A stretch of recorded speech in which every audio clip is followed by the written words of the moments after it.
இந்த parliamentary standing கமிட்டியோட ரிப்போர்ட்டை தான் இம்ப்ளிமெண்ட் பண்ண சொல்லி சுப்ரீம் கோர்ட் சொன்னாங்க. எக்ஸப்ஷன்ஸ் எந்தெந்த ஸ்டேட் கேட்குறாங்களோ அவங்களுக்கு எக்ஸப்ஷன்ஸ் கொடுக்கணும் அப்படின்னு சொல்லிட்டு எக்ஸ்பர்ட் கமிட்டி என்ன சொன்னாங்கன்னா நீட் தேவையில்லை அப்படின்னு சொல்லிட்டு ரெக்கமெண்டேஷனை கொடுத்தாங்க. ஓகே. அதாவது ஸ்டேட்டோட ஒரு ரைட்ஸை ஒரு ஸ்டாட்யூட்டரி பாடி எப்படி எடுக்க முடியும் அப்படின்னு சொல்லிட்டு சுப்ரீம் கோர்ட் என்ன பண்ணாங்கன்னா இது வந்து அன்கான்ஸ்டியூஷன், இது வந்து நடத்தக்கூடாது, ஏன்னா ஸ்டேட்டோட ரைட்ஸ் பாதிக்குது அப்படின்னு. 2013 நீட்டோட ஃபஸ்ட் எக்ஸாம் வந்துச்சு. அதுக்கப்புறம் 2016 தான் நீட் எக்ஸாம் வந்துச்சு. நடுவில் 2014 அண்ட் 2015 நீட் எக்ஸாம் நடக்கலை. ஏன் இவ்வளோ டாக்டர்ஸ் வந்து ரொம்ப குவாலிட்டி கம்மியாக வராங்களே, ஏன் நடக்குது?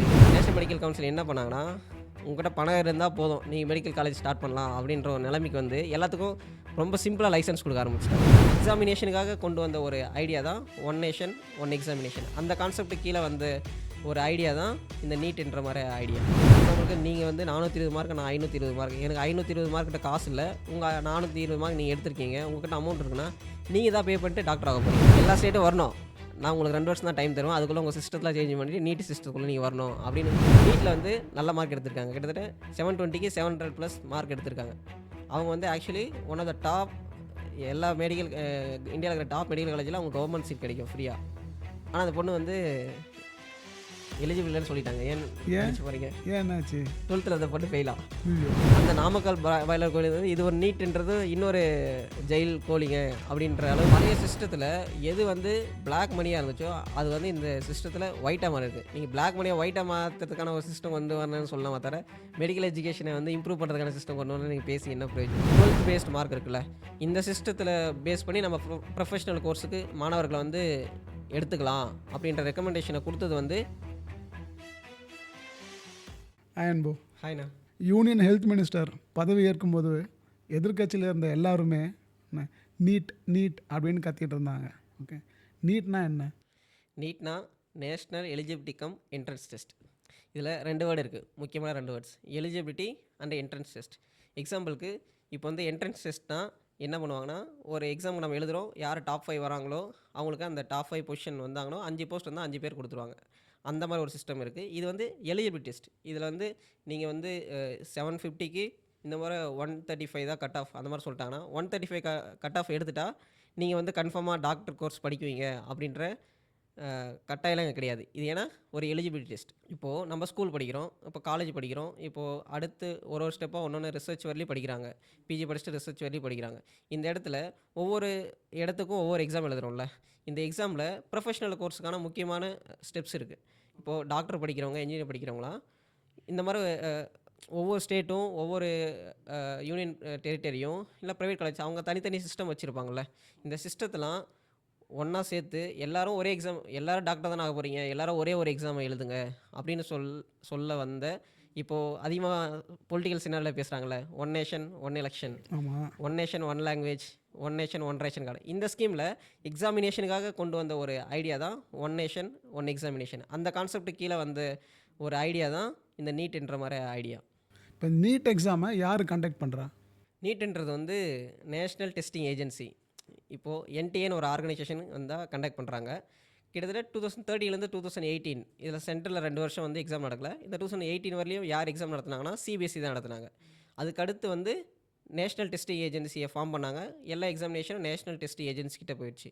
நேஷ்னல் டெஸ்டிங் ஏஜென்சி யாருன்னா அவங்க மினிஸ்ட்ரி ஆஃப் எஜுகேஷன் இருக்காங்கள்ல, அவங்களுக்கு கீழே டிபார்ட்மெண்ட் ஆஃப் ஹையர் எஜுகேஷன், அவங்களுக்கு கீழே ஒர்க் பண்ணுற ஒரு ஏஜென்சி தான் நேஷ்னல் டெஸ்டிங் ஏஜென்சி. இவங்களோட வேலை என்னென்னா, இப்போது நான் ஒரு ஆர்கனைசேஷன் வச்சுங்களா, நான் ஒரு ஆர்கனைசேஷன், கவர்மெண்ட் ஆர்கனைசேஷன், எனக்கு ஏதாவது ஒரு எக்ஸாமுக்கு எனக்கு வேலைக்கு ஆட்கள் தேவையில்ல, இதை நான் வந்து இதையும் நானே செய்யணும், என்னோடய ஆர்கனைசேஷன் ஒர்க்கும் ஃபங்க்ஷனும் நானே செய்யணும், கொஞ்சம் கஷ்டப்படுவாங்களே, அதனால் எனக்கு தேவைனால நீ வந்து செலக்ட் பண்ணி ரெக்யூட் பண்ணி கொடு அப்படின்றதுக்கான ஒரு சிஸ்டம் இருக்குல்ல, இந்த சிஸ்டம் தான் என்டிஏ. இந்த என்டிஏ கிட்ட இப்போ எக்ஸாம்பிளுக்கு ஒரு ஆர்கனைசேஷன் இருக்குன்னு வச்சுக்கலாம், அவங்க போய் என்டிஏ கிட்ட எனக்கு ஒரு எக்ஸாம் நடத்தி கொடு அப்படின்னு சொல்லுவாங்க. அவங்க ரெக்யூட்மெண்ட்டு, எலிஜிபிலிட்டி, என்ட்ரன்ஸ் எக்ஸாம் எழுதி கடைசி இன்டர்வியூவில் பண்ணி அந்த லிஸ்ட் ஆஃப் கேண்டிடேட்ஸ் மட்டும் அவங்களுக்கு கொடுப்பாங்க. ஸோ இந்த மாதிரி ஐடியாவில் வந்தது தான் நேஷ்னல் டெஸ்டிங் ஏஜென்சி. இந்தியாவில் டாக்டர்ஸ்க்கான டாப் ஆர்கனைசேஷன் எடுத்துக்கிட்டால் அது வந்து நேஷ்னல் மெடிக்கல் கவுன்சில் தான். இப்போ நேஷ்னல் மெடிக்கல் கவுன்சில் வந்து அதுக்கு ஒரு ஹெட் இருப்பாங்க, அவங்க வந்து ஹெல்த் மினிஸ்ட்ரி கீழே ஒர்க் பண்ணுவாங்க. இப்போது ஹெல்த் மினிஸ்டர் கீழே ஒர்க் பண்ணுறாங்களே, அதுக்கு ஒரு தனியாக செக்ரட்டரி இருப்பாங்க. 2010 எடுத்துப்போம். இந்த வருஷத்தில் என்ன நடக்குதுன்னா, நேஷ்னல் மெடிக்கல் கவுன்சில் இருக்காங்கல்ல, இந்த இடத்துல அவங்களுடைய ஹெட் இருக்கார். அவருடைய ஹெட்டோட வீட்டிலேருந்து கிட்டத்தட்ட கிலோ கணக்கில் கோல்டும் சில்வர் எடுக்கிறாங்க. அது இல்லாமல் நிறைய அமௌண்ட்டும் சீஸ் பண்ணுறாங்க.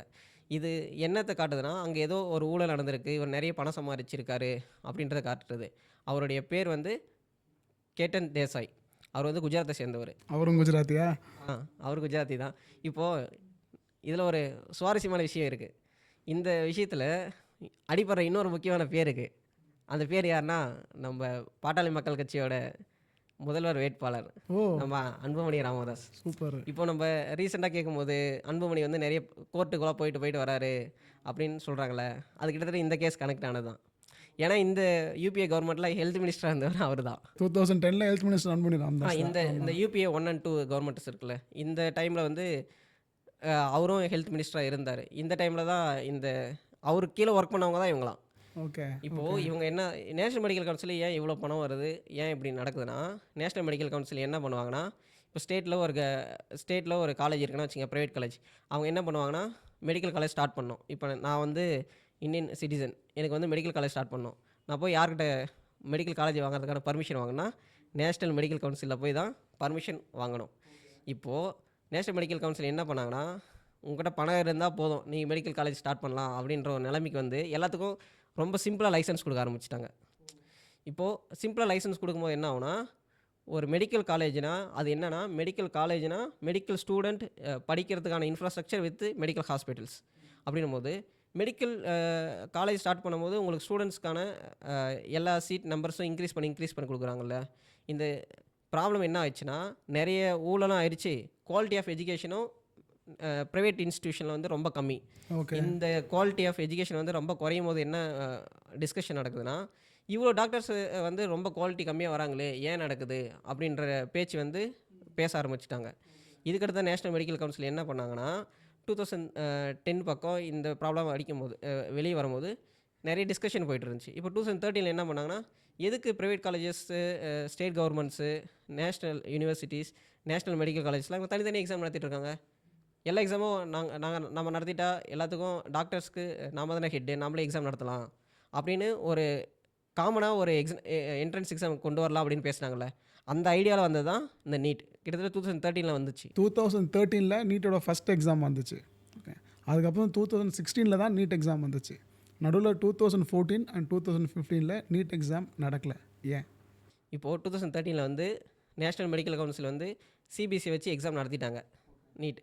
இதுக்கு அடுத்து என்ன ஆகுதுன்னா, இப்போ ஸ்டேட் கவர்மெண்ட்ஸ் வந்து அவங்க தனியாக காலேஜஸ் வச்சுருக்காங்க, அவங்க தனியாக ரெக்ரூட்டிங் சிஸ்டம் வச்சுருக்காங்க. ப்ரைவேட் காலேஜ் அவங்களுக்கு தனி சிஸ்டம் வச்சுருக்காங்க. அவங்க வந்து ஒரு 25% வந்து கவர்மெண்ட்டுக்கும், ஸ்டேட் கவர்மெண்ட்ஸ் வந்து 15% வந்து சென்ட்ரல் கவர்மெண்ட்டு கொடுக்குற ரூல்ஸை வச்சு, இப்போ சென்ட்ரல் கவர்மெண்ட்னா அவங்களுக்கு தனியாக எய்ம்ஸ் எக்ஸாம் இருக்குது, தனியாக ஜிப்மர், இப்போ வேலூர் மெடிக்கல் காலேஜ், இந்த மாதிரி நிறைய சிஸ்டம்ஸ் இருக்குல்ல. இந்த மாதிரி இருக்கவங்களாம் எங்களோட ரைட்ஸ் வந்து பாதிக்கப்படுதுன்னு கோர்ட்டுக்கு போகிறாங்க. கோர்ட்டுக்கு போகும்போது எல்லா ரைட்ஸையும் பார்த்துட்டு சுப்ரீம் கோர்ட் என்ன சொல்கிறாங்கன்னா, ஸ்டேட் கவர்மெண்ட்டுன்றது ஒரு தனியாக இறையாண்மை உள்ள பாடி. அப்படின்னும் போது நேஷ்னல் மெடிக்கல் கவுன்சில் வந்து ஒரு ஸ்டாட்யூட்டரி பாடி. எக்ஸாம்பிளுக்கு ஒரு லா பாஸ் பண்ணி அதால் உருவாக்கப்பட்ட ஒரு பாடி தான் நேஷ்னல் மெடிக்கல் கவுன்சில். இப்போது இவங்களோட ரூல்ஸ் வந்து ஸ்டேட் கவர்மெண்ட் எப்படி கண்ட்ரோல் பண்ணும்? ஸ்டேட் கவர்மெண்ட்டை தான் சென்ட்ரு. அதுக்கடுத்து முக்கியமான பார்ட் வந்து இந்தியன் கான்ஸ்டியூஷனில் வந்து ஸ்டேட்டோட ஒரு ரைட்ஸை ஒரு ஸ்டாட்யூட்டரி பாடி எப்படி எடுக்க முடியும் அப்படின்னு சொல்லிட்டு சுப்ரீம் கோர்ட் என்ன பண்ணாங்கன்னா, இது வந்து அன்கான்ஸ்டியூஷன், இது வந்து நடத்தக்கூடாது, ஏன்னா ஸ்டேட்டோட ரைட்ஸ் பாதிக்குது அப்படின்னு சொல்லிட்டாங்க. சரி, 2016 எப்படி எக்ஸாம் நடந்துச்சு? இந்த 2010 இந்த ப்ராப்ளம் போயிட்டுருக்கா. எக்ஸாம்பிள் நேஷ்னல் மெடிக்கல் கவுன்சிலுக்கும் இந்தியன் கவர்மெண்ட் அப்புறம் ஸ்டேட் கவர்மெண்ட்ஸ் இந்த பிரச்சனை போயிட்டுருக்கு. சென்ட்ரல் என்ன நடந்துச்சுன்னா, சுப்ரீம் கோர்ட்னும் ஸ்டேட் கவர்மெண்ட்ஸ் சென்ட்ரல் கவர்மெண்ட் எல்லாம் சேர்ந்து என்ன பண்ணாங்கன்னா, ஒரு எக்ஸ்பர்ட் கமிட்டி ஃபார்ம் பண்ணாங்க. அந்த எக்ஸ்பர்ட் கமிட்டி என்னென்னா, இந்த மாதிரி நிறைய ப்ரைவேட் இன்ஸ்டியூஷன் இருக்குது, இதுக்கான ஸ்டூடெண்ட்ஸ் வந்து ரெக்ரூட் பண்ணுறாங்க அவங்கவுங்க, இதில் நிறைய ப்ராப்ளம்ஸ் இருக்குது, நிறைய குவாலிட்டியான டாக்டர்ஸ் வர மாட்டிருக்காங்க, இந்த மாதிரி ரெக்கமெண்டேஷன், இதை பற்றி ரிசர்ச் பண்ணி ரெக்கமெண்டேஷன் கொடுங்க அப்படின்னு சொன்னாங்க. இது இல்லாமல் 92nd பார்லிமெண்ட்ரி கமிட்டி அப்படின்னு இப்போ வந்து புதுசாக இருக்குல்ல, பார்லிமெண்ட்ரி கமிட்டி வார்த்தையே புதுசாக தான் இருக்குது. ஏன்னா இப்போ நம்ம மோடி கவர்மெண்ட் வந்ததுலேருந்து ஏதாவது ஒரு ப்ராப்ளம்னா அந்த ப்ராப்ளத்துக்கு வந்து பார்லிமெண்ட்டில் டிஸ்கஸ் பண்ணுவாங்கள்ல, அந்த டிஸ்கஷனுக்கான முக்கியமான ஸ்டெப் வந்து எங்கே டிஸ்கஸ் பண்ணி அந்த ப்ராப்ளம்ஸ்லாம் போக்குவாங்கன்னா, பார்லிமெண்ட்ரி ஸ்டாண்டிங் கமிட்டி இந்த மாதிரி ஆர்கனைசேஷன்ஸில் தான் டிஸ்கஸ் பண்ணி ஏதோ ஒரு லா வந்தால் அந்த ப்ராப்ளம்லாம் போக்குவாங்க. அந்த மாதிரி ஒரு முக்கியமான பாடி தான் இந்த பார்லிமெண்ட்ரி ஸ்டாண்டிங் கமிட்டி. இங்கே 92nd வந்து பார்லிமெண்ட்ரி ஸ்டாண்டிங் கமிட்டி வந்து அப்போ இருந்த யூபிஏ கவர்மெண்ட் போடுறாங்க. இவங்களுக்கும் என்ன ஒர்க்குனா, இப்போது நேஷ்னல் மெடிக்கல் கவுன்சில் இருக்குல்ல, இவங்களுக்கு இந்த அட்மிஷன்ஸ்லாம் எப்படி போகலாம் அப்படின்றதுக்கான ரெக்கமெண்டேஷனை கொடுக்கறதுக்கான ஒரு ஸ்டெப்பு தான் இந்த 92nd பார்லிமெண்ட்ரி ஸ்டாண்டிங் கமிட்டி.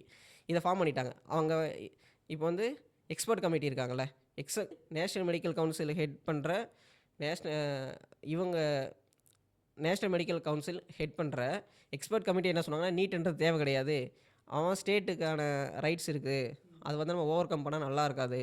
அது இல்லாமல் இது ரொம்ப பெரிய சிஸ்டம், அதாவது இந்தியான்றது கிட்டத்தட்ட 140 கோடி, இவங்களுக்கான ஹெல்த் சிஸ்டத்தை ஒரே ஒரு ஆர்கனைசேஷனால் எல்லாத்தையும் பண்ண முடியாதுன்னு சொல்லிட்டு அவங்க வந்து நீட்டை வந்து ரெக்கமெண்ட் பண்ணல. 92nd பார்லிமெண்ட்ரி கமிட்டி தான் என்ன சொன்னாங்கன்னா, நீட் என்ற சிஸ்டம் வேணும், ஒரு காமனாக எல்லாத்துக்கும் என்ட்ரன்ஸ் கொண்டு வரணும். ஆனால் அதில் முக்கியமான வேர்டு என்னென்னா, எக்ஸப்ஷன்ஸ் எந்தெந்த ஸ்டேட் கேட்குறாங்களோ அவங்களுக்கு எக்ஸப்ஷன்ஸ் கொடுக்கணும் அப்படின்னு சொல்லிட்டு நேஷ்னல் இது பார்லிமெண்ட்ரி ஸ்டாண்டிங் கமிட்டி சொன்னாங்க. இந்த பார்லிமெண்ட்ரி ஸ்டாண்டிங் கமிட்டியோட ரிப்போர்ட்டை தான் இம்ப்ளிமெண்ட் பண்ண சொல்லி சுப்ரீம் கோர்ட் சொன்னாங்க. ஓகே, இந்த பார்லிமெண்ட்ரி கமிட்டியோட ஸ்டாண்டிங் ரிப்போர்ட் வந்துருச்சா, இதை வந்து இம்ப்ளிமெண்ட் பண்ணணும்னா நீங்கள் என்ன பண்ணால் லாவில் சேஞ்சஸ் மேக் பண்ணணும். இந்த லாவை சேஞ்சஸ் மேக் பண்ணுறதுக்கான ஒரு ஸ்டெப்பு தான் 2016 ஆட்சி மாறிடுச்சு. 2014 ஆட்சி மாறி 2016 இப்போ இருக்கிற மோடி கவர்மெண்ட்டோட லா ஃபஸ்ட்டு டேர்ம். அந்த டேர்மில் என்ன பண்ணுறாங்கன்னா, முக்கியமாக national medical council amendment act 2016 வந்து பாஸ் பண்ணுறாங்க. அந்த ஆக்டில் ரொம்ப முக்கியமான வேர்டிங்ஸ் என்னென்னா, இப்போது எக்ஸாமுக்கு வந்து பிஜி இருக்குது, யூஜி மெடிக்கல் எக்ஸாம் இருக்குல்ல, இந்த எல்லா மெடிக்கல் எக்ஸாமையும் காமனாக ஒரே எக்ஸாமுக்குள்ளே கொண்டு வரணும். ஆனால் இவங்க சொல்கிற மாதிரி அவங்க ஒரு எக்ஸப்ஷன் கொடுத்தாங்க. எக்ஸாம்பிளுக்கு வந்து சுப்ரீம் கோர்ட் சொன்னாங்கல்ல, பார்லிமெண்ட்ரி ஸ்டாண்டிங் கமிட்டியோட ரிப்போர்ட்டை வந்து இம்ப்ளிமெண்ட் பண்ணுங்கள் அப்படின்னு சொன்னாங்க. அதில் வந்து அவங்க என்ன எக்ஸப்ஷன் கொடுத்துருந்தாங்கன்னா, எந்தெந்த ஸ்டேட்லாம் எக்ஸப்ஷன்ஸ் கேட்குறாங்களோ அந்த ஸ்டேட்டை வந்து விலக்கிட்டு நீங்கள் எக்ஸப்ஷன்ஸ் கொடுங்க அப்படின்னு சொல்லியிருந்தாங்க. இவங்க ஒரு வேறு டிஃப்ரெண்ட்டான ஒரு எக்ஸப்ஷன்ஸ் வச்சுருக்காங்க. அது என்னென்னா, எல்லா ஸ்டேட்டும் வரணும், நான் உங்களுக்கு 2 வருஷம் தான் டைம் தருவேன், அதுக்குள்ளே உங்கள் சிஸ்டத்தில் சேஞ்ச் பண்ணிவிட்டு நீட் சிஸ்டத்துக்குள்ளே நீங்கள் வரணும் அப்படின்னு. அந்த சிஸ்டத்துக்கு நீங்கள் ரெடி ஆகுங்கன்னு சொல்லிட்டாங்க. 2 இயர்ஸ். ஆமாம், 2 இயர்ஸில் நாங்கள் ஒரு சிஸ்டம் கொண்டு வர போகிறோம் நீட்டுன்னு, இந்த சிஸ்டத்தில் நீங்கள் ரெடி ஆகுங்க, அந்த 2 இயர்ஸ்க்குள்ளே நீங்கள் ரெடி ஆகணும். அதனால் அந்த 2 இயர்ஸ் எக்ஸப்ஷன்ஸ்னு சொல்லிட்டு இப்போ இருக்கிற மோடி கவர்மெண்ட் அப்போ வந்து 2016 இந்த லா பாஸ் பண்ணாங்க. அதனால தான் 2016-17 தமிழ்நாட்டில் பெரிய ப்ராப்ளமாக போயிட்டு 2018 தான் மறுபடியும் தமிழில் நீட் நடத்தினாங்க. தமிழ்நாட்டில் ஓகே, நீட் எக்ஸாம் வர்றதுக்கு முன்னாடி என்ன சிஸ்டம் இருந்துச்சு? இப்போது நம்ம ஸ்டேட்டை பற்றி பேசும்போது ரொம்ப டிஃப்ரெண்ட்டாக இருக்கும். ஏன்னா தமிழ்நாட்டில் வந்து எல்லா சிஸ்டம் ஆஃப் எஜுகேஷன், எல்லா சிஸ்டம் ஆஃப் அட்மினிஸ்ட்ரேஷன் எல்லாமே ட்ரை பண்ணிட்டாங்க. எக்ஸாம்பிளுக்கு வந்து நம்ம காமராஜர் சொல்லுவாங்கல்ல, ஒரு இடத்துல என்ன சொல்லுவாங்கன்னா, காமராஜர் வந்து அந்த சீஃப் மினிஸ்டர் கோட்டாவில் இருக்கும் அந்த டைமில். அப்போ என்ன ஆகுனா, ஒரு சீஃப் மினிஸ்டருக்கு வந்து ஒரு 10 சீட் இருக்குன்னு வச்சுக்கோங்க மெடிக்கல் காலேஜில், அந்த 10 சீட் வந்து சீஃப் மினிஸ்டர் கொடுத்துருவாங்க, அவர் யாருக்கெல்லாம் கொடுக்கலாம். அப்படி இருக்கும்போது இது உண்மையாக தெரியல, ஆனால் அந்த நான் புரிஞ்சுக்கிறதுக்காக சொல்கிறேன், அந்த மாதிரி சிஸ்டமும் இருந்துச்சு. எக்ஸாம்பிளுக்கு வந்து லிஸ்ட்டு கொடுத்தாங்க, சார் இந்த பசங்களாம் அப்ளை பண்ணியிருக்காங்க, இந்த லிஸ்ட்லேருந்து யாரை மெடிக்கல் கோர்ஸ்க்கு அனுப்பலாம் அப்படின்னு முடிவு பண்ணுங்க சொல்லிட்டு கேட்கும்போது அவர் வந்து யாரெல்லாம் கை நாட்டு வச்சுருக்காங்களோ அவங்க பசங்களாம் அனுப்புங்க அப்படின்னு சொன்னார்னு சொல்லுவாங்க. அந்த மாதிரி ஒரு இன்டர்வியூ சிஸ்டம். அதுக்கடுத்து இப்போ நாங்களாம் சின்ன பசங்க, இப்போ நாங்கள் அந்த மாதிரி எக்ஸாம் எழுதியிருப்போம், இருக்க மாட்டோம். அப்போலாம் ஒரு 2000 பக்கம்லாம் டிஎன்பிசிஇ அந்த மாதிரி ஒரு ப்ரொஃபஷனல் கோர்ஸ் எக்ஸாம் இருக்கும். ஆமாம், நீங்கள் எழுதிருப்பீங்க நான் நினைக்கிறேன். எழுதுனேன் ஆக்சுவலாக 2000 பேட்ச். நான் வந்து டிஎன்பிசி எக்ஸாம் எழுதியிருந்தேன் ஆக்சுவலாக. அந்த மாதிரி எக்ஸாமும் கிட்டத்தட்ட எக்ஸாமுக்கு வந்து அது வந்து 12th பேஸில் மார்க்கும் வெயிட்டேஜ் இருக்கும். நீங்கள் என்ட்ரன்ஸ் போய் எழுதிட்டு கோச்சிங் போயிட்டு நீங்கள் அது உங்கள் விருப்பம் தான். அதாவது என்ட்ரன்ஸ் மாதிரி ஒரு கான்செப்ட் இருக்கும். ஆமாம், அந்த கான்செப்ட் எப்படி இருக்கும்னா, 12th ஸ்டாண்டர்ட் மார்க்ஸுக்கு வந்து ஒரு வெயிட்டேஜ், இந்த எக்ஸாம் வைக்கிறாங்க இல்லையா, இந்த டிஎன்பிசி, இந்த பிசியோட இந்த இந்த இந்த என்ட்ரன்ஸ் எக்ஸாமோட மார்க்ஸுக்கும் ஒரு வெயிட்டேஜ் இருக்கும். 2 மார்க்ஸும் சேர்த்து தான் வந்து ஒரு டோட்டலாக ஒரு மார்க்கிங் ஒரு மார்க் கொடுப்பாங்க. அதிலேருந்து கட் ஆஃப்னு ஒன்று வச்சு அந்த கட் ஆஃப்க்கு மேலே இருக்கவங்களுக்கு சீட் அப்படின்ற மாதிரி தான் டிசைட் பண்ணியிருப்பாங்க. இப்போ வந்து அவங்க வந்து இப்போது நீட் வந்து நிறைய பேசுகிறாங்களே, ஏன் 12th இம்பார்ட்டன்ஸ் வராங்க, 2த்தையும் சேர்த்து இந்த சிஸ்டமே ஏற்கனவே தமிழ்நாட்டில் ஃபாலோ பண்ணிட்டாங்க. 12th மார்க்குக்கான வெயிட்டேஜே இருக்குது, தனியாக என்ட்ரன்ஸ்க்கான வெயிட்டேஜே இருக்கும். அதுக்கடுத்து 2000 பக்கம் வரும்போது என்ன ஆகுதுன்னா, இங்கே வந்து சொசைட்டியில் நிறைய டிஸ்கஷன் ஆகல, எப்படி எல்லாராலையும் கோச்சிங் சென்டர் போயிட்டு ஒரு ப்ரொஃபஷனல் கோர்ஸ்க்கான என்ட்ரன்ஸை எழுதிட்டு அப்புறமா படிக்க போக முடியும். இதில் 2-3 வருஷம் அவங்க கோச்சிங் போவாங்க. அவங்களுடைய ஸ்டூடெண்ட்டில் அந்த காலேஜ் லைஃப்லுக்கும் ஸ்டூடெண்ட்டுக்காக ஸ்கூல் லைஃப் இருக்குல்ல, இது சென்டரில் ஒரு 2 இயர்ஸ் வந்து கோச்சிங் சென்டரில் ஸ்பெண்ட் பண்ணுவாங்க. இந்த மாதிரிலாம் ப்ராப்ளம் இருக்கும்போது 2004 என்ன பண்ணுறாங்கன்னா, ஜெயலலிதாவோட கவர்மெண்ட் இருக்கும்போது இந்த சிஸ்டத்தை அபாலிஷ் பண்ணிட்டு 12th பேஸில் மார்க்கில் தான் நீங்கள் ப்ரொஃபஷனல் கோர்ஸ் போகணும் அப்படின்ற சிஸ்டத்தை வந்து இம்ப்ளிமெண்ட் பண்ணுறதுக்காக லா பாஸ் பண்ணுறாங்க. அது வந்து ஹைகோர்ட்டுக்கு போகும்போது ஹைகோர்ட் வந்து இதுக்கான எந்த எவிடன்ஸும் இல்லை அப்படின்னு சொல்லிட்டு அபாலிஷ் பண்ணிடுறாங்க. இதுக்கடுத்து கலைஞரோட கவர்மெண்ட் 2006 வராங்க. அவங்க என்ன பண்ணுறாங்கன்னா இந்த ப்ராப்ளம்லாம் இதுக்கு இந்த சிஸ்டத்தை கிட்டத்தட்ட 2 கட்சிக்குமே இந்த சிஸ்டத்தை கொண்டு வரதில், அதாவது 12th பேஸ் மார்க்கில் அட்மிஷனுக்கு எடுத்துகிட்டு வரணும் அப்படின்றதுல அவங்க 2 பேருக்குமே ரொம்ப கரெக்டாக தான் இருந்திருக்காங்க. இப்போ வந்து ஆனந்த கிருஷ்ணன் கமிட்டி அப்படின்னு ஒரு கமிட்டி இருக்குது. அந்த கமிட்டியில் வந்து அப்பாயின்மெண்ட் பண்ணுறாரு கலைஞர். அந்த கமிட்டியோட ரெக்கமெண்டேஷன் படி தான் இப்போ வந்து 12th பேஸ்ட் மார்க் இருக்குல்ல, இந்த சிஸ்டத்தில் பேஸ் பண்ணி நம்ம ப்ரொஃபஷனல் கோர்ஸுக்கு மாணவர்களை வந்து எடுத்துக்கலாம் அப்படின்ற ரெக்கமெண்டேஷனை கொடுத்தது வந்து ஆனந்த கிருஷ்ணன் கமிட்டி. எக்ஸாம்பிளுக்கு இப்போ வந்து கோச்சிங் சிஸ்டம் இருக்குது. கோச்சிங் சிஸ்டம்லேருந்து ஸ்டூடெண்ட்ஸை வந்து வேறு சிஸ்டமை மாற்றுறோம் அப்படின்னும் போது உங்களுக்கு வந்து சாலிடான எவிடன்ஸ் வேணும். ஏன்னா இந்த சிஸ்டம் கரெக்டாக ஒர்க் ஆகலை, இந்த சிஸ்டத்தில் நிறைய ப்ராப்ளம்ஸ் இருக்குது அப்படின்னு சொல்லிட்டு ப்ரூஃப்கான ஒரு இது இருக்குல்ல, அந்த ப்ரூஃபை கொடுக்குறது வந்து இந்த மாதிரி கமிட்டியோட ரெக்கமெண்டேஷன் தான். நீட்டோட அப்ஜெக்டிவே ப்ரைவேட் காலேஜஸ்லாம் காசு வாங்கிட்டு சீட்டை கொடுத்துட்றாங்க அப்படின்றதுனால தான், அதை தடுக்கணுன்றதுக்காக தான் நீட்டுன்றதே கொண்டு வந்ததாக சொன்னாங்க. இப்போ ப்ரைவேட் காலேஜஸில் காசு வாங்குறது கம்மியாயிடுச்சா? எக்ஸாம்பிளுக்கு நம்ம national medical council first discuss பண்ணோம்ல, அதில் சொன்னோம்ல, இவங்க வந்து ரொம்ப அதிகமாக லஞ்சம் கொடுத்து மெடிக்கல் காலேஜில் சீட் வாங்குறான். லஞ்சம் கொடுக்குறவன் சும்மா இருப்பான்? அவன் என்ன பண்ணுவான்னா அவனோட மெடிக்கல் சீட்டை எந்த அளவுக்கு அந்த பணத்தை எங்கே எடுக்க முடியுமோ அந்த பணத்தை வந்து ஸ்டூடெண்ட்ஸ் கிட்ட தான் வாங்குவான். எக்ஸாம்பிளுக்கு இப்போ நம்ம 12th முடிச்சுட்டு காலேஜ் போவோம்ல, அப்போ பசங்க பேசுவாங்கள்ல, அவன் கவர்மெண்ட் சீட்டு வாங்கிட்டான்டா அப்படின்னு சொன்னான். ஆமாம், அது வந்து கவர்மெண்ட் சீட்டு. இப்போது கவர்மெண்ட் சீட்டால் வாங்க முடியாமல் என்ன பண்ணுவான்னா, கொஞ்சம் பணம் அதிகமாக இருந்தவன் 1 கோடி ரூபா 2 கோடி ரூபா டொனேஷனாக கொடுத்து, அது கிட்டத்தட்ட பிளாக் மணி தான். அந்த டொனேஷனாக போய் ஒரு ப்ரைவேட் காலேஜில் கொடுத்து அவன் மெடிக்கல் ஸ்டூடெண்ட் ஆகி டாக்டர் ஆயிடுவான். இது வந்து பழைய சிஸ்டத்தை மேலே வச்ச பெரிய ப்ராப்ளம். அது உண்மையில் நடந்துட்டு தான் இருந்துச்சு. ஏன்னா ரொம்ப காசு கொடுத்தா மெடிக்கல் சீட்டுன்றது தான் சிஸ்டம் இருந்துச்சு. ஆமாம், இப்போது இந்த சிஸ்டத்தில் என்ன இருக்குன்னா, இப்போ வந்து ப்ரைவேட் மெடிக்கல் காலேஜ் போகிறாங்கல்ல, இவங்க வந்து அப்போ வந்து பிளாக் மணியாக கொடுத்தாங்கல்ல, அதை ஃபுல்லாக இங்கே ஒயிட்டாக வாங்கிட்டு இருக்காங்க. இப்போ வந்து நீட் இருக்குன்னு வச்சுங்களேன், நீட்டில் என்ன பண்ணுறாங்கன்னா, நம்ம முன்னே பேசும்போது தான் அது வந்து எலிஜிபிலிட்டி டெஸ்ட்டு தான். இப்போது 720 வந்து ஹையஸ்ட் மார்க்னா, எலிஜிபிலிட்டி அந்த கட் ஆஃப் வந்து 120 130ன்னு நம்ம எக்ஸாம்பிளுக்கு எடுத்துக்கினா, அந்த 130லேருந்து 720 எல்லாருமே எலிஜிபிள் தான். இப்போது நல்ல மெடிக்கல் காலேஜோட சீட் ஃபுல்லாக முன்னாடியே முடிஞ்சிருமா? இப்போது கீழே வந்து நிறைய சீட்ஸ் இருக்கும், ப்ரைவேட் மெடிக்கல் காலேஜ் சீட்ஸு. இதை வந்து எல்லோரும் போய் அஃபோர்டபுளாக பண்ண முடியாது. எவன் 1 கோடி ரூபா 2 கோடி ரூபா கட்டி இங்கே படிக்கிறதுக்கான ஃபெசிலிட்டிஸ் வச்சுருக்கான் அப்படின்னும் அந்த சீட்டு சும்மா இருக்கும். அப்படின்னும் போது இந்த லோ மார்க்கில் இருப்பாங்கள்ல, இந்த 130னா இந்த பார்டரில் பாஸ் பண்ணியிருப்பான், அவங்க தான் இந்த அமௌண்ட்டை பே பண்ணி ப்ரைவேட் காலேஜஸ்க்குள்ளே போக முடியும். அவங்க வந்து ஒரு 50 லட்சம் 60 லட்சம், ஒரு வருஷத்துக்கு 50 லட்சம்னா கிட்டத்தட்ட 5 வருஷம் முடியும் போது கிட்டத்தட்ட கோடிக்கணக்காக ஆயிடுது. 3 கோடி ரூபா கிட்ட ஆயிடுது, 2.5 3 கோடி ரூபா கிட்ட ஆயிடுது. பழைய சிஸ்டத்தில் எது வந்து பிளாக் மணியாக இருந்துச்சோ அது வந்து இந்த சிஸ்டத்தில் ஒயிட்டாக மாறி இருக்குது. நீங்கள் பிளாக் மணியாக ஒயிட்டாக மாற்றுறதுக்கான ஒரு சிஸ்டம் கொண்டு வரணும்னு சொல்லலாம், தவிர மெடிக்கல் எஜுகேஷனை வந்து இம்ப்ரூவ் பண்ணுறதுக்கான சிஸ்டம் கொண்டு வரணும்னு நீங்கள் பேசி என்ன பிரயோஜனம்? 12th பசங்க இருக்கிற புக்கை வந்து மனப்பாடம் பண்ணிவிட்டு பிரெயினே யூஸ் பண்ணாமல், இருக்கிற கான்செப்ட்ஸை அண்டர்ஸ்டாண்ட் பண்ணிக்காமல் புக்கை மட்டும் படிச்சுட்டு அப்படியே போய் எக்ஸாம் எழுதினா மெடிக்கல் சீட் கிடச்சிடும்ன்ற ஒரு சிஸ்டம் இருந்துச்சு. அதை உடைக்கிறன்றதையும் ஒரு காரணமாக சொல்லி தான் நீட்டை கொண்டு வந்தாங்க. ஓகேங்களா? ஏன்னா கான்செப்ட்ஸை புரிஞ்சு படிக்கணுன்றதுக்காக. இப்போ அந்த சிஸ்டம் மாறி இருக்கா? கிட்டத்தட்ட முன்ன கொஷினுக்கு சொன்ன மாதிரி தான். அங்கே வந்து நம்ம எஜுகேஷன் சிஸ்டத்துலேயும் நம்ம சொசைட்டியில் சொல்லுவாங்கள்ல, நாமக்கல் பிராய்லர் கோலிங்க அப்படின்னு சொல்லுவாங்கள்ல, அந்த சிஸ்டத்துலேருந்து நாமக்கல்லேருந்து இப்போ நீட் கோச்சிங் சென்டர் கோலிங்க அப்படின்னு சொல்கிற அளவுக்கு சிஸ்டம் மாறி இருக்குது. என்னென்னா இப்போ 12th நீங்கள் படிக்கிறீங்கன்னா இந்த ப்ளூ பிரிண்ட் சிஸ்டம்லாம் அப்போ இருந்துச்சு. இந்த லெசன்லேருந்து இந்த கொஷின் வரும், நீங்கள் 11th படிக்க தேவையில்ல, 9th படிக்கல அப்படின்னு சொல்லிட்டு ஒரு சிஸ்டம் இருந்துச்சுல்ல. அந்த சிஸ்டத்துலேருந்து இப்போது அந்த சிஸ்டத்தில் பிராய்லர் கோலியில் தான் ஸ்டூடெண்ட்ஸ் இருந்தாங்க. அதோட மோசமான சிஸ்டம் வந்து இந்த நீட் கோச்சிங் சிஸ்டம். இந்த கோச்சிங் சென்டர் சிஸ்டமுக்கு எடுத்து வந்து விட்டுருக்காங்க. இந்த கோச்சிங் சிஸ்டத்தில் என்ன ஆகுதுன்னா, பசங்க வந்து இங்கேயும் ஃபுல்லாக படிக்கிறதே கிடையாது. நான் ஒரு நியூஸ் கேள்விப்பட்டேன். அந்த நியூஸ் என்னென்னா, ஒரு பொண்ணு வந்து குஜராத்தில் ஒரு பொண்ணு. இதுவும் குஜராத்தா? ஆமாம், என்னன்னு தெரியல, குஜராத் எல்லா இடத்துலையும் அடிபட்டு இருக்கு. ஒரு பொண்ணு என்ன பண்ணியிருக்காங்கன்னா, நீட்டில் வந்து நல்ல மார்க் எடுத்திருக்காங்க. கிட்டத்தட்ட 720க்கு 700+ மார்க் எடுத்திருக்காங்க. அவங்க வந்து actually one of the top, எல்லா மெடிக்கல் இந்தியாவில் இருக்கிற டாப் மெடிக்கல் காலேஜில் அவங்க கவர்மெண்ட் சீட் கிடைக்கும் ஃப்ரீயாக. ஆனால் அந்த பொண்ணு வந்து எலிஜிபிள்னு சொல்லிட்டாங்க. ஏன் நினச்சி போகிறீங்க? ஏன் என்னாச்சு? 12th அந்த பொண்ணு ஃபெயிலா. ஐயோ, ஸோ 12th ஃபெயில் ஆனால் நீட்டில் பாஸு. ஆமாம், சூப்பர். ஏன்னா இந்த நீட்ன்றது என்னென்னா உங்களுக்கு 12ன்ற மார்க்கு உங்களுக்கு 12ன்ற எஜுகேஷனே தேவையில்லை அப்படின்ற கான்செப்டை கொண்டு வந்து விட்டுருக்கு. கிட்டத்தட்ட அந்த நாமக்கல் பாய்லர் கோழி வந்து இது ஒரு நீட்ன்றது இன்னொரு ஜெயில் கோழிங்க அப்படின்ற அளவுக்கு தான் இந்த சிஸ்டம் வந்து மாற்றிருக்கே தவிர அந்த சிஸ்டம்லேருந்து இந்த சிஸ்டம் எந்த இம்ப்ரூவ்மெண்ட்டும் கிடையாது.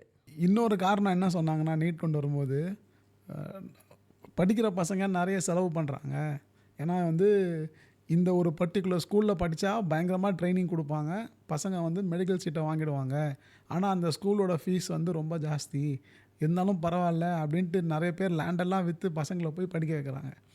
அதை பிரேக் பண்ணுறேன் அப்படின்ட்டு தான் வந்து இதை ஒரு காரணமாக சொல்லி இவ்வளோ செலவு பண்ணக்கூடாதுன்றதையும் ஒரு காரணமாக சொல்லி தான் நீட்டை கொண்டு வந்தாங்க.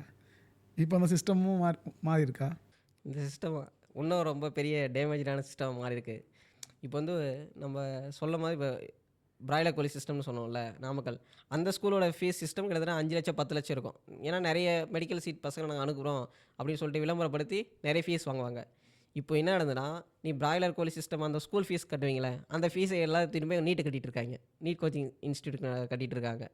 ஸோ ஸ்கூல் எஜுகேஷனோ இல்லை நம்ம படிக்கிறதுக்கான ஃபீஸ் வந்து அந்த சிஸ்டத்தை பற்றியும் குறையவே இல்லை, இந்த சிஸ்டத்துலேயும் குறையவே இல்லை. எக்ஸாம்பிளுக்கு அந்த சிஸ்டத்தில் 5 லட்சம் கட்டுறாங்கன்னு வச்சுங்களேன், இந்த சிஸ்டத்துலேயும் ஒரு வருஷமாக 4 வருஷம் 3 வருஷம் படிச்சிங்கன்னா நீட்டுக்கு போய் அதே செலவு நீங்கள் பண்ணிடுறீங்களே அப்படின் போது அந்த சிஸ்டமும் இந்த சிஸ்டமும் கிட்டத்தட்ட ஒரே நிலைமையில் தான் இருக்க தவிர இது எந்த ஸ்டேஜ்லேயும் கமர்ஷியலைசேஷன் சொல்லுவாங்களா, வணிகமயமாகிற அந்த ஸ்கூல் சிஸ்டத்தையும் மக்களுக்கு வந்து எஜுகேஷனாகவே ரொம்ப செலவு பண்ணோம் அப்படின்ற கான்செப்டை இந்த சிஸ்டமும் உடைக்கவே கிடையாது. ஸோ நான் எப்படி புரிஞ்சுக்கிறேன்னா, நீட்டுக்கு முன்னாடி வந்து காலேஜஸ் மெடிக்கல் காலேஜ் எல்லாமே காசு வாங்கிட்டு தான் வந்து சீட்டு கொடுத்துட்டு இருந்தாங்க. இப்போவும் அது கண்டினியூ ஆகுது. என்ன பிளாக் மணின்றது ஒயிட் மணி ஆகிருக்கு. ஓகே, அதே மாதிரி பசங்க எல்லாருமே புக்கை படிச்சுட்டு போய் எக்ஸாம் எழுதுனா போதுன்ற சிஸ்டம் முன்னாடி இருந்துச்சு. இப்போவும் அதே மாதிரி தான் இருக்குதுன்னு சொல்கிறீங்க. பசங்க செலவு பண்ணுறதும் முன்னே இருக்கிறதுக்கு ஈக்குவலாக இல்லைனா அதிகமாக தான் ஆகிருக்கு எஜுகேஷனுக்குன்னு சொல்கிறீங்க. ஸோ நீட்னால எந்த மாற்றமும் வரல, பெரிய மாற்றங்கள் எதுவுமே நமக்கு தென்படவே இல்லைல்ல. ஏன்னா சிஸ்டமாக அது வந்து எந்த அளவுக்கு மக்களுக்காக பயன்படுது அப்படின்னு பார்க்கும்போது இந்த சிஸ்டமும் நீட்டும் அந்தளவுக்கு மக்களை வந்து அடுத்த ஸ்டெப்பு கொண்டு போவே இல்லைன்றது தான் இந்த சிஸ்டம் காட்டிகிட்டே இருக்குது. இதே மாதிரி நீட்டை கொண்டு வரும்போது ஸ்டேட் கவர்மெண்ட்டோட சிலபஸ் சரியில்லைன்னு சொன்னாங்க. ஓகே, ஸ்டேட் கவர்மெண்ட் வந்து பேப்பர் கரெக்ஷன் சரியில்லைன்னு சொன்னாங்க. அதுக்கும் மேலே போயிட்டு கொஷின் பேப்பர் செட் பண்ணுறது சரியில்லை, ஏன்னா கொஷின் பேப்பர் செட் பண்ணுறவங்கள வந்து இன்ஃப்ளூயன்ஸ் பண்ணுறாங்க அப்படின்ட்டுலாம் சொல்லி தான் ஒரு குவாலிட்டியான ஒரு சிஸ்டம் இல்லை, நாங்கள் நீட்டை கொண்டு வரோம் குவாலிட்டியாக இருக்கும் அப்படின்னு சொன்னாங்க. இப்போ சிஸ்டம் மாறி இருக்கா? இப்போ அந்த குவாலிட்டி வந்திருக்கா? குவாலிட்டின்னு சொல்கிறது ஒன்றுமே காணாமல் ஒரு என்டிஏ உருவாக்கி வச்சுருக்காங்க. என்டிஏ இல்லாமல் தான் இப்போ என்டிஏவோட லட்சணத்தை பார்க்குறோம்ல. எங்கே பார்த்தாலும் paper leaks, grace marks, rank inflation, இவ்வளோ ப்ராப்ளம்ஸை வந்து இந்த என்டிஏன்ற இந்த சிஸ்டமாக கொண்டு வந்து, எக்ஸாம்பிளுக்கு பழைய சிஸ்டமோட மோசமான சிஸ்டத்தை தான் இங்கே வந்து நீட் என்ற கான்செப்டில் இவங்க உருவாக்கியிருக்காங்களே தவிர அந்த சிஸ்டத்தில் என்ன ப்ராப்ளம் இருக்கோ அதோட மோசமான ப்ராப்ளம்ஸ்லாம் இங்கே இந்த நீட்டை வச்சு க்ரியேட் பண்ணிகிட்டு இருக்காங்க. இந்த கோச்சிங் இன்ஸ்டியூட்டு என்டிஏ எல்லாமே கிட்டத்தட்ட மாணவர்களை வந்து பழைய நிலைமையிலேருந்து இன்னும் மோசமான நிலைமை தான் கூட்டிகிட்டு போயிருக்கு. நீட் எக்ஸாம் தகுதியான குவாலிட்டியான ஸ்டூடெண்ட்ஸை தான் எடுக்க போகிறோம் அப்படின்ட்டு தான் கொண்டு வந்தாங்க. உண்மையிலே இப்போ இந்த குவாலிட்டியான தகுதியான டாக்டர்ஸை நீட் எக்ஸாம் உருவாக்குதா? இப்போது அதிகமாக இந்த மாதிரி விஷயத்தில் பேசப்படுறது வந்து மெரிட்டு, தகுதியானவர்கள் அப்படின்னு நிறைய விஷயம். இதில் வந்து முக்கியமான விஷயம் என்னென்னு பார்த்தோன்னா, இது எல்லாமே மக்களுக்கான எதிரான வார்த்தைகள் தான். அது ரெண்டாவது வச்சுக்குவோம். இப்போது தகுதின்னு சொல்கிறாங்கல்ல, இப்போ வந்து ஸ்கூல் படிக்கும்போது ஸ்கூல் எஜுகேஷனை பேஸ் பண்ண 12th பேஸ் பண்ண நம்ம அந்த சிஸ்டத்தில் என்ன சொன்னாங்கன்னா, ஒருத்தன் வந்து ஜஸ்ட் பாஸ் பண்ணுறான், அமௌண்ட் இருந்தால் அவன் போய் எடுத்துகிட்டு போய் ப்ரைவேட் காலேஜஸில் பே பண்ணிவிட்டு அவன் டாக்டர் ஆகிடறான் அப்படின்னு சொன்னாங்க. இந்த சிஸ்டத்தில் கிட்டத்தட்ட அப்படி தான் நடந்துகிட்டு இருக்குது. இப்போது 720க்கு எக்ஸாம் நடத்துகிறாங்கன்னு வச்சுங்களேன், 137 வந்து கட் ஆஃபு. இப்போது 1000 சீட் இருக்குன்னா ஃபஸ்ட்டு 1000 சீட்டு யார் வராங்களோ அவங்க வந்து ஃபுல்லாக எடுத்துக்கணும்ல. இங்கே வந்து அப்படியே நடக்குது. எக்ஸாம்பிளுக்கு இப்போ நான் 520 மார்க் எடுக்கிறேன்னு வச்சுங்களேன், நீங்கள் 420 மார்க் எடுக்கிறீங்க, யார் டாக்டர் ஆகணும்? நீங்கள் தான் டாக்டர் ஆகணும். ஆனால் சிஸ்டம் அப்படி நடக்கிறது இல்லையே. நான் எக்ஸாம்பிள் சொல்கிறேன் பாருங்கள். ஃபஸ்ட்டு 1000 சீட் இருக்குல்ல, அது கவர்மெண்ட் சீட்னு வச்சுக்கலாம். அந்த 1000 சீட்டு வந்து ஃப்ரீ சீட்டு. இப்போது நம்ம கான்செப்ட்லாம் சொல்லுவோம்ல, கவர்மெண்ட் ஸ்கூலு தான்டா மோசமாக இருக்கும், கவர்மெண்ட் காலேஜ் மெடிக்கல் காலேஜ்னால் அவ்வளோ ஒர்த்தான காலேஜ் அந்த மாதிரி சொல்லுவாங்கள்ல. இப்போது அந்த மாதிரி ஒர்த்தான இப்போ கவர்மெண்ட்னாவே மெடிக்கல் சிஸ்டம் இன்ஜினியரிங்லாம் ரொம்ப ரொம்ப கனவு காலேஜ் மாதிரி. இப்போது அந்த மாதிரி கனவு காலேஜ் படிக்கிறதுக்கான மார்க் கிடைச்சிச்சுன்னா எல்லாரும் கண்டினியூஸாக போயிடுவான். அந்த ஃபஸ்ட்டு 1000 சீட்டு கவர்மெண்ட் சீட்டுனா ஃபுல்லாகவே கம்ப்ளீட்டாக ஃபில் ஆயிரும். இதுக்கு மேலே தான் மிகப்பெரிய ப்ராப்ளமே இருக்குது. இப்போ வந்து மெடிக்கல் காலேஜ் வந்து இப்போ வந்து ஒரு ப்ரைவேட் இன்ஸ்டியூஷன் இருக்கான்னு வச்சுங்களேன், அவன் வந்து 25% வந்து கவர்மெண்ட்டு கொடுத்துடணும். மீதி வந்து அவனுடைய கோட்டா. இந்த 25%க்கான ஒரு கோட்டா இருக்குல்ல, இந்த கோட்டாவே கவர்மெண்ட் தான் ஃபில் பண்ணுறான்.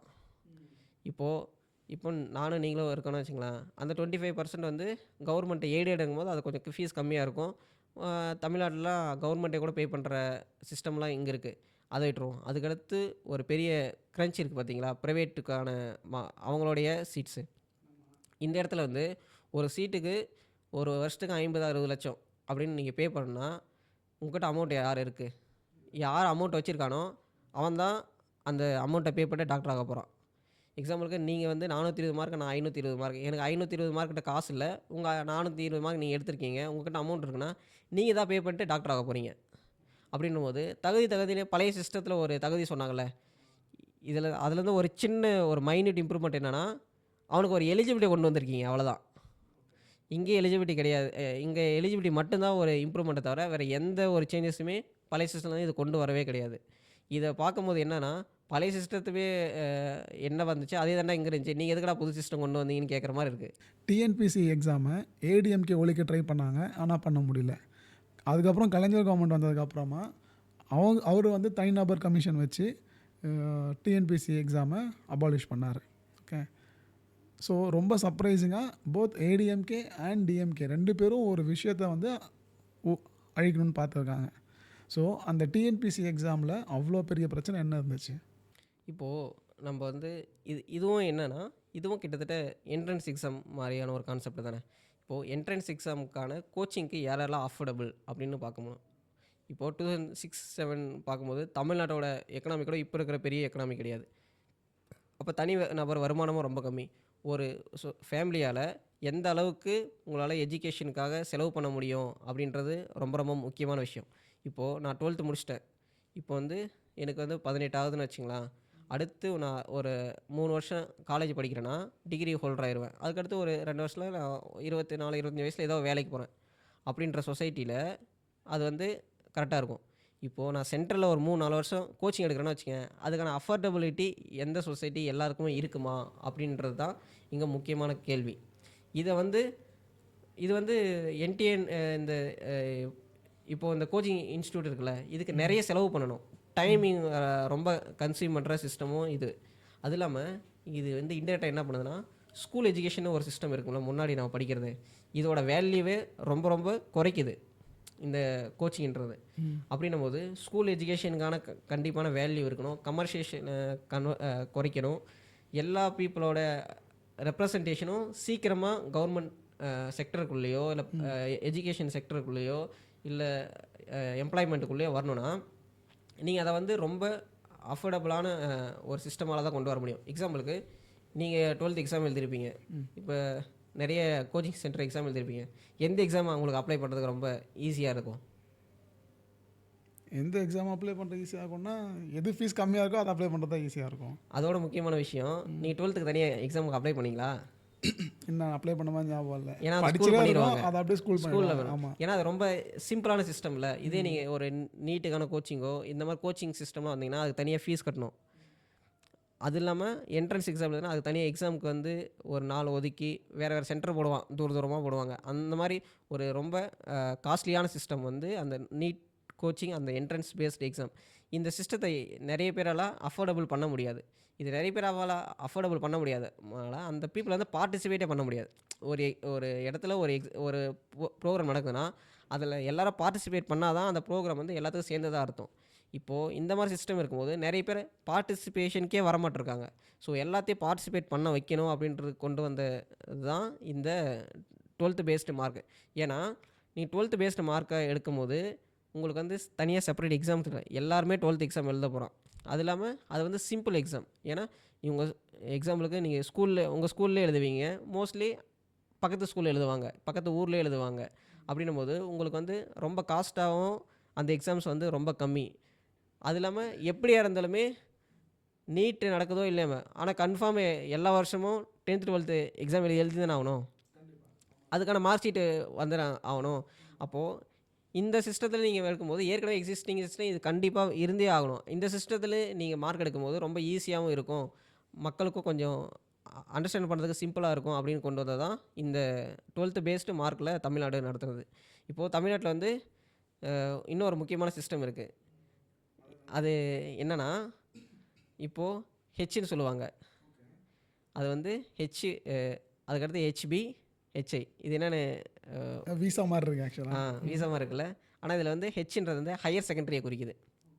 இப்போது ஹெச்ன்றது ஹையர் செகண்டரி கிடது ஹெச்பி, அதுக்கடுத்து வந்து ஹெச்ஐன்றது இம்ப்ரூவ்டு. நான் சொல்கிறேன் பாருங்களா, நீங்கள் வந்து 12th எக்ஸாம் எழுத போகிறீங்க, நானும் 12th எக்ஸாம் எழுத போகிறேன். ஃபஸ்ட் அட்டெம்ப்ட் எழுதுறோம்ல, ஆமாம். அதுக்கு வந்து நேம் வந்து ஹெச். ஓகே. இப்போது நீங்கள் வந்து கொஞ்ச நாள் ஸ்கூலுக்கு போகல, உங்களால் ஏதோ ஒரு பிரச்சனால 12th எக்ஸாம் எழுதலை, நீங்கள் வந்து ப்ரைவேட்டாக படிச்சுட்டு ஒரு எக்ஸாம் எழுதுவீங்களே, ஆமாம். அது வந்து டுட்டோரியல் காலேஜ் போய் அது அந்த எக்ஸாமுக்கு வந்து ஹெச்பின்னு சொல்லுவாங்க. அது என்னென்னா, யாராவது எக்ஸாம் எழுத முடியலனா அவங்க வந்து அவங்க ப்ரைவேட்டாக படிச்சுட்டு எக்ஸாம் எழுதுறேன். ஹெச்ஐன்னு ஒன்று இருந்துச்சு. அது என்னென்னா ஹெச் இம்ப்ரூவ்டு. நான் வந்து இந்த வருஷம் எக்ஸாம் எழுதுனா வச்சுங்களேன், 500 மார்க்கு என்னால் 400 மார்க் தான் எடுக்க முடியுது. இந்த 400 மார்க்கை வச்சு என்னால் எந்த கோர்ஸும் ஜாயின் பண்ண முடியல. அப்போ நான் என்ன பண்ணுவேன்னா, அடுத்த வருஷம் ஹெச்ஐ எக்ஸாம் எழுதுவேன், இம்ப்ரூவ்டு எக்ஸாம் எழுதுவேன். அப்போ இந்த இம்ப்ரூவ்டு எக்ஸாம் 400 மார்க்கோட அதிகமாக வந்தால் நான் என்ன பண்ணலாம், மறுபடியும் வேறு ஒரு கோர்ஸுக்கு அப்ளை பண்ணி அந்த எக்ஸ்ட்ரா மார்க்கை வச்சு நான் அப்ளை பண்ணலாம்ல. இது கேட்குறதுக்கு எப்படி இருக்குது? ரொம்ப அநியாயமாக இருக்குது. ஏன்னா இவன் வந்து ஒரு ஸ்டூடெண்ட் படிக்கிறான், 11th 12th படிக்கிறான், ஒரு வருஷம் கஷ்டப்பட்டு படிக்கிறான், அந்த வருஷத்துலேயே அவன் ஹெச் வாங்கிடுறான், அவன் ஒரு மார்க் வாங்கிடுறான். இவன் வந்து இம்ப்ரூவ் ஆகிறன்னு சொல்லிட்டு இன்னொரு வருஷம் உட்காந்து ஸ்கூலே போகாமல் படிக்கிறத ஒன்றுமே பண்ணிகிட்ருக்கான். ஏன் ஸ்கூலில் போனால் நீங்கள் வந்து அட்டெண்டன்ஸ் போடணும், ஸ்போர்ட்ஸில் இருக்கணும், நீங்கள் ப்ரேயருக்கு போகணும், பசங்க கூட பழகணும், இந்த மாதிரி நிறைய ஆக்டிவிட்டீஸ் பண்ணணும். இங்கே வந்து ஹெச்ஐ பண்ணும்போது அவன் இம்ப்ரூவ் ஆகிறதுக்காக படித்தா மட்டும் போதும். இது வந்து அன்ஃபேர் அட்வான்டேஜ் கொடுக்குதில்ல. அதனால தான் கலைஞர் கவர்மெண்ட் இந்த சிஸ்டத்தையும் அபாலிஷ் பண்ணாங்க. ஏன்னா இது வந்து ஒருத்தனுக்கு வந்து நம்மளால் ஈக்குவலான குவாலிட்டியான எஜுகேஷன் தான் கொடுக்க முடியல, சண்டை போகிறதுக்கான ஈக்குவலான ஒரு இடத்தையாவது நம்ம உருவாக்கி தருவோன்றதுக்காக தான் இந்த சிஸ்டம் கூட. ஸோ தமிழ்நாடு என்ன பண்ணியிருக்குன்னா, எல்லா கான்செப்டான எக்ஸாம்ஸையும் ட்ரை பண்ணிட்டு தான் இந்த எக்ஸாமுக்கு வந்திருக்காங்க. எக்ஸாம்பிளுக்கு இன்டர்வியூ பேஸ்லேயும் பண்ணியிருக்காங்க, டிஎன்பிஎஸ்சி அந்த exam entrance plus 12th mark பேஸும் பண்ணியிருக்காங்க. இந்த மாதிரி இம்ப்ரூவ்டு எக்ஸாம்ஸ் நிறைய அபாலிஷ் பண்ணியிருக்காங்க. அப்படின்னும் போது அவங்க எல்லா சிஸ்டத்தையும் அனுபவிச்சு இதில் என்னென்ன ப்ராப்ளம்ஸ்லாம் இருக்குதுன்னு சொல்லிட்டு தான் அடுத்த சிஸ்டமான இந்த 12th பேஸ்டு ஓவர் கம் பண்ணி வந்திருக்காங்களே தவிர இவங்க எதையும் பண்ணவே கிடையாது அப்படின்னு சொல்லிட்டு நம்ம சொல்லவே முடியாது. ஒரு 10 லட்ச ரூபா செலவு பண்ணியிருக்கான். இவ்வளோ செலவு பண்ணவன் எப்படி மக்களுக்கு போய் சேவை பண்ணுவோம்? சிஸ்டம்ன்றது anti poor, anti marginal, anti Dalits எல்லாமே யாரெல்லாம் மார்ஜினலைஸாக இருக்காங்களோ அவங்களுக்கு எல்லாத்துக்குமே ஆப்போசிட்டான சிஸ்டம் தான். டீச்சர்ஸோட குவாலிட்டி இம்ப்ரூவ் பண்ணுறது கிடையாது, ஸ்கூலோட இன்ஃப்ராஸ்ட்ரக்சர் இம்ப்ரூவ் பண்ணுறது கிடையாது, பசங்களோட அவுட்கம்ஸ் வந்து அதிகமாக வரும்னு சொல்லிட்டு அதுக்கான ஸ்டெப்ஸ்லாம் எடுக்கிறது கிடையாது. இது எதுவுமே பண்ணாமல் இவ்வளோ இன்இக்வாலிட்டிஸ், இவ்வளோ கேஸ்ட் டிஃப்ரென்சஸ், இவ்வளோ ரிலீஜியஸ் டிஃப்ரென்சஸ், இவ்வளோ சோஷியல் கேபிட்டலாக இவ்வளோ டிஃப்ரென்சஸ் இருக்கிற சொசைட்டியில் நீங்கள் எப்படி ஒரு எக்ஸாம் வச்சு எல்லாத்தையும் கால்குலேட் பண்ண முடியும்? இன்டெரக்டாக ஒரு வாருக்குள்ளே தள்ளி விடுறாங்களே தவிர இவங்க ஸ்டூடெண்ட் வந்து ஸ்டூடெண்ட்ஸாக கவனிக்கிறதே கிடையாது. ஒரு குழந்தைங்க அவங்க 12th முடிச்சுட்டு காலேஜ் போகிற ஒரு குழந்தைங்கன்னு யாருமே ஒரு சிஸ்டம் வந்து கவனிக்கிறதே கிடையாதுன்றதான் எங்கள் பெரிய ப்ராப்ளமாகவே இருக்குது.